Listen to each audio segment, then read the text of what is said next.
आता इतक्यात राज्यसेवेच्या प्रिलिम्सचा रिझल्ट लागला आणि पुढील काही दिवसात म्हणजे 25-30 दिवसामध्ये राज्यसेवेची मेन्स आहे. आता तुमच्यापैकी काही जणांचं सिलेक्शन झालं असेल, काही जणांचं नसेल झालं. ज्यांचं झालं आहे त्यांच्यासाठी ही व्हिडिओ आहे. ज्यांचं नसेल झालं त्यांच्यासाठी आपण पुढे काहीतरी लेक्चर घेऊ. तर आता ही जी मेन्स आहे ही आता 29 तारखेपासून आहे म्हणजे जवळपास एखादी महिना आहे. आणि तुम्ही जे बघत आहेत तर तुम्ही चारपैकी एका कॅटेगरीमध्ये असाल. एक तर तुमचा काहीच अभ्यास झाला नाहीये, नाहीतर थोडाफार अभ्यास झालाय म्हणजे मेन्सचा म्हणतोय. त्याच्यानंतर सिलेबस कव्हर झालाय पण तुम्ही टेस्ट वगैरे दिलेलं नाही अजून. त्याच्यानंतर आधी युपीएससीच्या मेन्स वगैरे दिलेल्या आहेत. तर तुम्ही ह्या कोणत्याही कॅटेगरीमध्ये असाल तर मी तुम्हाला गॅरंटी देतो की तुम्ही कोणत्याही कॅटेगरीमध्ये असाल तर तुमचं आरामात सिलेक्शन होऊ शकतं जर मी सांगितलेलं सिलेबस किंवा सांगितलेलं जे काही आहे ते तुम्ही प्रॉपर फॉलो केलं तर. आता बघा इथं 29 मार्च पासून परीक्षा आहे म्हणजे जवळपास 1 महिना बाकी आहे. पण नाही, जवळपास 2 महिने आहेत तुमच्याकडे. हे बघा 29 मार्च तर आहेच, पण ही जी परीक्षा आहे एंड डेट ज्याची काय म्हणतात त्याला ऑप्शनल आहे, ऑप्शनल 26 तारखेला आहे. ह्याचा अर्थ ह्याच्या आणि ह्याच्यामध्ये जवळपास 1 महिन्याचा फरक आहे. हा 1 महिना आणि हा 1 महिना जवळपास असे 2 महिने आहेत. ठीक आहे. तर आरामात तुमचं होऊ शकतं. आता बघा मुख्य परीक्षा 29 तारखेला आहे आणि पहिला पेपर आहे तो आहे भाषेचा म्हणजे मराठी आणि इंग्लिशचा असणार आहे. तर ह्याच्यानंतर 6 दिवसांनी आहे निबंध. तर तुम्ही आरामात प्रॉपरली एक-एक जर शेड्यूल फॉलो केला तर होऊ शकतं. आता त्याची स्ट्रॅटेजी कशी असणार आहे ते बघू आपण एक-एक करून. सगळ्यात पहिले तर तुम्हाला भीती घालवायची आहे की तुमचं होणार नाही म्हणून. तुमचं होऊ शकतं. कारण की बघा की यूपीएससीच्या लेव्हलचा पेपरच नसणार आहे हा. तुम्ही जर यूपीपीएससीचा पेपर बघितला तर तो खूप जास्त म्हणजे स्टॅटिक असतो. म्हणजे एकदम स्ट्रेट फॉरवर्ड प्रश्न असतात. त्याच्यामध्ये असं जास्त एनालिटिकल काय नसतं. पण यूपीएससीचा बघितला तर त्याच्यामध्ये एनालिटिकल असतं. यूपीपीएससी म्हणजे उत्तर प्रदेशचं म्हणतोय किंवा बिहारचं कोणत्याही याचं मेन्सचे पेपर घेऊन बघा. तुम्ही जर पीवायक्यू बघताय ना तर त्यांचं बघा यूपीएससीचं बघण्यापेक्षा. कारण की यूपीएससीच्या लेव्हलचे प्रश्न येणार नाही गॅरंटी आहे. तर लेव्हल बघा कारण की लेव्हल थोडीशी कमीच असणार आहे. त्याच्यानंतर पोरं मी तुम्हाला गॅरंटी देऊन सांगतो की यूपीएससीच्या खूप कमी पोरांनी क्लिअर केलेली आहे एक्झाम. मोस्टली ज्यांनी एक तर कंबाईनची एक्झाम केली म्हणजे एक तर कंबाईनची प्रिपरेशन केली किंवा आधी राज्यसेवेच्या मेन्स दिल्या आहेत, तर त्यांनीच ही एक्झाम क्लिअर केलेली आहे. तर तुमच्यासाठी तर हा केक वॉक असणार आहे. ज्यांनी यूपीएससीची मेन्स क्लिअर केलेली आहे आधी किंवा यूपीएससीची मेन्स दिली आहे, त्यासाठी तर केक वॉक आहे. पण ज्यांनी दिलेलं नाही आहे, ते पण आरामात क्लिअर करू शकता. तर ही भीती आधी घालून टाका कारण की यूपीएससीचे पोरं खूप कमी आहेत. दुसरी गोष्ट म्हणजे सगळे सारखेच आहेत. कारण की एक तर कोणालाच माहित नाहीये, की पेपरमध्ये नेमकं विचारणार काय? कारण की पहिल्यांदाच एक्झाम होणार आहे आणि सगळेजण म्हणजे यूपीएससी असू द्या किंवा कोणती पण इव्हन यूपीएससीमध्ये पण ज्यांनी आधी मेन्स दिलेल्या आहेत किंवा जे नवीन मेन्स देत आहेत, सगळे सारख्याच लेव्हलवर असतात. तुम्ही फक्त एक्झाममध्ये काय लिहून येतात त्याच्यावर सगळं डिपेंड करतं. तर तुम्हाला सगळे सारखेच आहेत, त्या हिशोबाने चला. आणि त्याच्यानंतर हा असतो सब्जेक्टिव्ह पेपर. म्हणजे तुम्ही त्या पेपरमध्ये काय लिहिता ते महत्त्वाचं असतं. तुम्ही इकडे किती अभ्यास करता ते महत्त्वाचं नसतं. तुम्ही काहीही लिहू शकता. कॉमन सेन्स जरी असला तरी लिहू शकता. ग्लोबलायझेशन काय असतं? ग्लोबलायझेशनचा वुमनवर इम्पॅक्ट काय? तुम्ही जे बघता तेच लिहायचं आहे. की महिला आता सोशल मीडिया जास्त वापरायला लागल्या, एक्सप्रेस जास्त व्हायला लागल्या. ते 2 पॉइंट झाले इथं इथल्या इथं. तर हे सब्जेक्टिव्ह पेपर असतो. तुम्हाला कॉमन सेन्स वापरून लिहायचं असतं. तर ही भीती घातली पाहिजे. आणि तुमचा अभ्यास काही झाला नाही असं तर नाहीये. कारण की तुम्ही जर प्रिलिम्स पास केलेली आहे, याचा अर्थ तुमचा बऱ्यापैकी अभ्यास आहे. ठीक आहे. त्याच्यानंतर दुसरी गोष्ट पहिली भीती घातली, त्याच्यानंतर आहे सिलेबस आणि पीवायक्यू बघायची. आता सिलेबस तुम्हाला सांगतो रोज वाचायचा. रोज 30 मिनिटे द्या. पाठ करायचा नाही डायरेक्ट. रोज वाचा, की आर्ट एंड कल्चरमध्ये हे आहे, पॉलिटीमध्ये हे आहे, इकॉनॉमिक्समध्ये हे आहे, त्याच्यानंतर इथिक्समध्ये हे प्रत्येक प्रत्येक टॉपिक एक-एक वाचा. जिओग्राफीमध्ये, सोसायटीमध्ये प्रत्येक टॉपिक एक-एक करून रोज वाचा. 30 मिनिटं देऊन लक्ष देऊन वाचा. त्याच्यानंतर रोज पीवायक्यू बघा. पीवायक्यू कोणाचे बघायचे? यूपी-पीएससी म्हणजे उत्तर प्रदेशची पीएससी असते, जशी आपली एमपीएससी असते तशी उत्तर प्रदेशची असते. तर त्यांचे म्हणजे कोणतेही एखादी राज्य घ्या, ज्या राज्यामध्ये मेन्स डिस्क्रिप्टिव्ह असते. तर तशी घ्या आणि त्यांचे म्हणजे प्रश्न बघा. तर हे जर बघितलं तर तुमचा एक तर भीती पण जाईल आणि तुम्ही इंटरलिंकेजेस करू शकाल. कारण की एक तर तुमच्याकडे वेळ कमी आहे आणि सिलेबस जर तुम्ही वाचला, तर तुम्ही इंटरलिंकेज आरामात करू शकता. जसं की पॉलिटीमध्ये एखादी प्रश्न आहे, तर तुम्ही इथिक्सचं त्याचं काहीतरी टाकू शकता.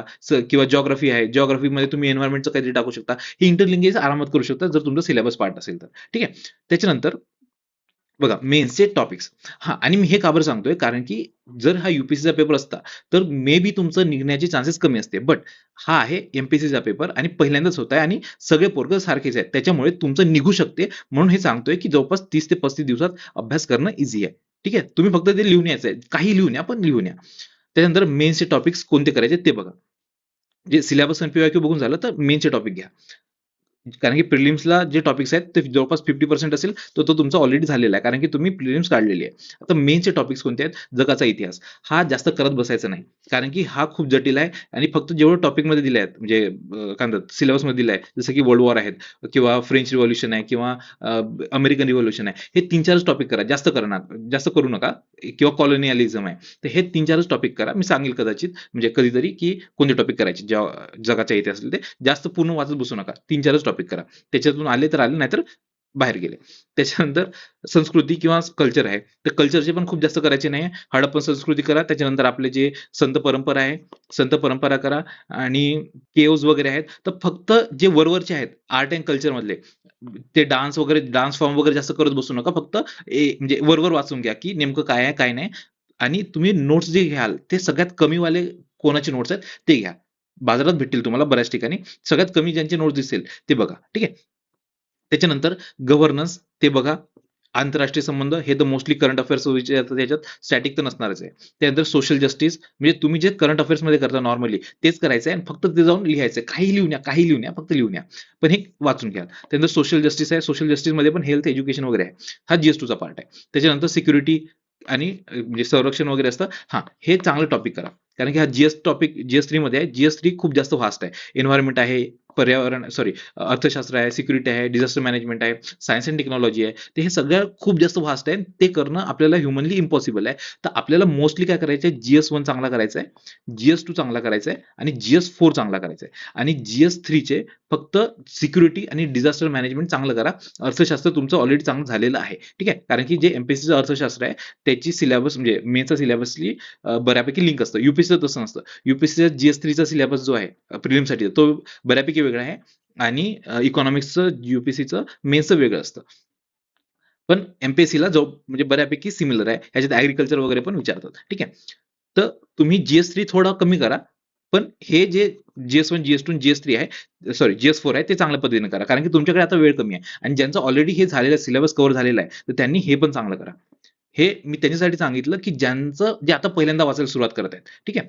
आता त्याच्यानंतर टेस्ट द्यायचे आहेत. रोज टेस्ट द्यायचे आहेत आणि शेड्यूल प्रॉपर बनवा आणि ह्याच्यासाठी मी एक व्हिडिओ बनवलाय शेड्यूल कसा बनवायचा तुमचा. जवळपास 30 मिनिटाचा व्हिडिओ असेल तो. तो प्रॉपर एकदा बघून घ्या आणि त्याच्यानुसार तुम्ही सगळं करा. हे तुम्हाला मी सांगतोय, की जर तुम्ही असा शेड्यूल बनवला रोज 12 तासाचा, तर आरामात तुमची निघू शकते एक्झाम. ठीक आहे. कारण की कॉम्पिटिशन खूप कमी आहे त्याच्यामुळे. त्याच्यानंतर आता हे करायचं कसं? जे काही सांगितलं ते. सगळ्यात पहिले मी जो सांगितला शेड्यूल तो स्वतःनुसार बनवा. मी कॉमन शेड्यूल तर बनवू देऊ शकणार नाही. कारण की प्रत्येकाचं कॉमन बनवून द्यायला गेलो तर माझ्याकडेच वेळ नाहीये. तुम्हाला प्रत्येकाला स्वतःचा शेड्यूल बनवावा लागेल. तुमचे प्रोज काय आहेत, तुमच्याकडे तुमचा किती अभ्यास झालाय, किती कमी अभ्यास झालाय, कोणत्याचा जास्त करायचा आहे, त्याच्यानुसार तुम्ही स्वतःचा शेड्यूल बनवा. आता 22 मार्चपर्यंत आपल्याला सर्वच्या सर्व सिलेबसची एक रीडिंग कंप्लीट करायची. एक रीडिंग म्हटलं, पूर्ण पाठ करायचे नाही आणि रीडिंग करताना तुम्हाला त्याचे फक्त नोट्स काढायचे आहेत. कशा काढायच्या? आता नोट्स कशा काढायच्या त्याचा प्रॉपर मी एखादा वेगळा व्हिडिओ बनवेल. पण इथं वरवर सांगतो, की समजा तुम्ही ग्लोबलायझेशनचा टॉपिक आहे. त्याच्यानंतर ग्लोबलायझेशन आणि त्याचे वुमनवरचे इम्पॅक्ट करत आहे. तर त्याचे फक्त 5 पॉइंट लिहा, जास्त लिहायचे नाही.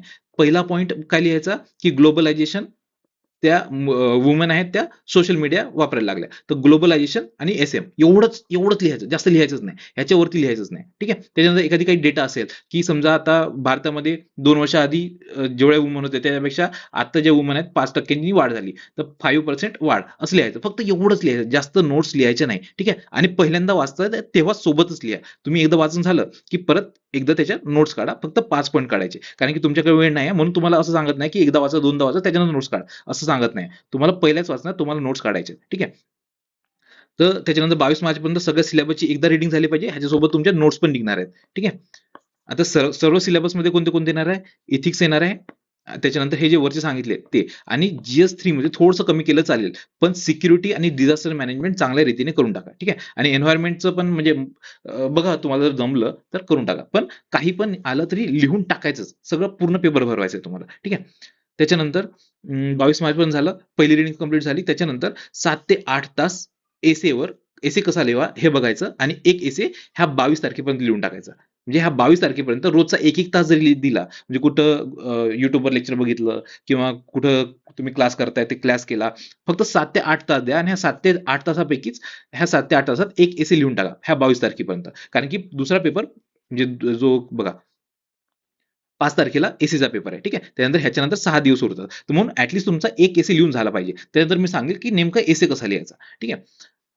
हे एक एसे लिहून झालं तुमचा. त्याच्यानंतर 28 मार्चपर्यंत, कारण की 29 मार्चला तुमची परीक्षा आहे. तर 28 मार्चपर्यंत काय करायचं आहे, तुम्ही काढलेल्या ज्या नोट्स आहेत त्याची एकदा रीडिंग करून टाकायची आहे. ठीक आहे. त्यानंतर मराठी आणि इंग्लिश दोघेची म्हणजे फक्त न्यूजपेपर वाचायचे आहे. आणि म्हणजे तुम्हाला माहित असेल की निबंध कसा लिहायचा, फक्त निबंध आणि बाकीच्या इकडच्या तिकडच्या गोष्टी आहेत त्याच्यावर हे दोन्ही पेपर निघतात. तर खूप जास्त करायची गरज नसते ह्या पेपरसाठी, इझिली निघून जातात हे दोन्ही पेपर.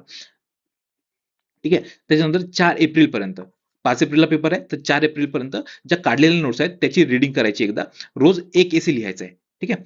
ज्या ह्या कोणत्याची रीडिंग करायची आहे, जीएस 1 2 3 4. ठीक आहे. आणि रोज एक एस, कारण की 5 तारखेला एसीची परीक्षा आहे, तर रोज एक एसे लिहायचा आहे. आणि आता हे एसे कसे लिहिताल तुम्ही, की जे जीएस 1 2 3 4 च्या नोट्स काढल्या आहेत, तर त्या नोट्सवरून एसे पण लिहिता येतो. एसे असं काही वेगळा नसतो. इव्हन फिलॉसॉफिकल एसे जरी आला तरी असं काही वेगळं नसतं. फिलॉसॉफी काय असतं रे?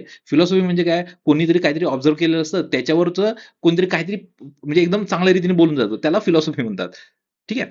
तर त्याच्यानुसार आपल्याला जे आपलं जीएस आहे ते आपल्या इथं टाकायचं आहे. ठीक आहे.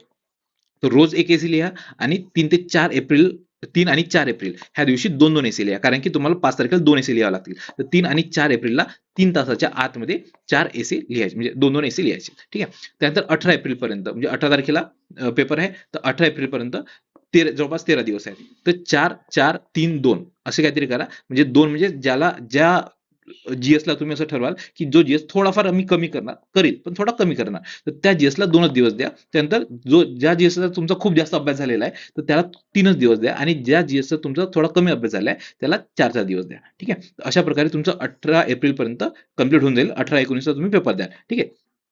त्याच्यानंतर ऑप्शनल बघायला गेलं तर ऑप्शनलसाठी काय करायचं, रोजचे 4 ते 5 तास ऑप्शनलला द्या. तुम्ही जर 12 तास अभ्यास करताय तर 12 तास पैकी म्हणजे 4 ते 5 तास, 5 तास पकडून चला, 5 तास ऑप्शनलला द्या. आणि 7 तास जीएसला द्या. ह्या 7 तासापैकी काही तास टेस्ट सोडवायला पण द्या. ठीक आहे. टेस्ट किंवा क्वेश्चन जे काही सोडवताय तुम्ही. तर हे जे ऑप्शनल आहे, तो ऑप्शनल असा सिलेबस कव्हर करायचा आहे. आणि सगळ्यात कमी नोट्स जिथे आहे, जे कोणतं मटेरियल भेटेल तुम्हाला सगळ्यात कमी नोट्स वाला, कारण की तुमचं अजून काही झालेलं नाही. आणि तुम्ही म्हणजे मोस्टली सोशल सायन्स वालेच घेतलं असणार आहे. कोणी सोशॉलॉजी घेतलं असणार आहे, कोणी पॉलिटिकल सायन्स घेतलं असणार आहे, कोणी वेगळं काही घेतलं असणार आहे. तर हे पण कव्हर होऊ शकतं, कारण की बघा तुम्हाला कॉम्पिटिशन कमी आहे आणि तुम्हाला फक्त इथे जाऊन लिहायचं आहे. आणि हे सब्जेक्ट म्हणजे मोस्टली कॉमन सेन्सच असतात, जास्त काय नसतं. आता सोशॉलॉजीमध्ये काय आहे, ग्लोबलायझेशन आहे, काही थिंकर्स आहेत, त्यानंतर जेंडरचं आहे, त्याच्यानंतर एज्युकेशन आहे, सोशल मीडिया आहे, रिसर्च मेथोडॉलॉजी आहे. तर असे काही टॉपिक्स आहेत. किंवा रिलिजन आहे, तर असे काही टॉपिक्स आहेत. आता रिलिजन आहे, तर रिलिजन तर आपल्याला माहितच आहे, आपण इकडे तिकडे बघत असतो. फक्त तुम्ही एकदा जरी वाचलं तर तुमच्या लक्षात येऊन जाईल की रिलिजन नेमकं काय आणि कोणाला काय म्हणायचं आहे. ह्याच्यामध्ये 4-5च म्हणजे मोस्टली 4-5च डायमेन्शन्स आहेत. एक म्हणजे मार्क्सिस्ट आहेत, निओ मार्क्सिस्ट आहेत, फंक्शनलिस्ट आहेत, त्याच्यानंतर बघायला गेलं तर मॉडर्निस्ट वगैरे आहेत. तसे 4-5च आहेत. तर ह्या 4-5 पैकी प्रत्येकाचे 3-3 4-4 फक्त जे थिंकर्स आहेत तेवढे पाठ करून ठेवायचे. म्हणजे समजा मार्क्सिस्ट मधले आहे तर मार्क्स पाठ करून ठेवायचा. त्यानंतर ग्राम्स्की वगैरे आहे, तर ते 3-4 पाठ करून ठेवायचे. आणि त्यांचे जे आहेत तेच आलटो-पालटो इकडे-तिकडे लिहायचे. ठीक आहे. म्हणजे आता मार्क्सिस्टमध्ये काही जणांनी एज्युकेशनमध्ये काहीतरी बोलले असेल, काही जण पॉलिटिक्समध्ये काहीतरी बोलले असतील, तर ह्यांचे आलटो-पालटो लिहायचे इकडे-तिकडे. ठीक आहे.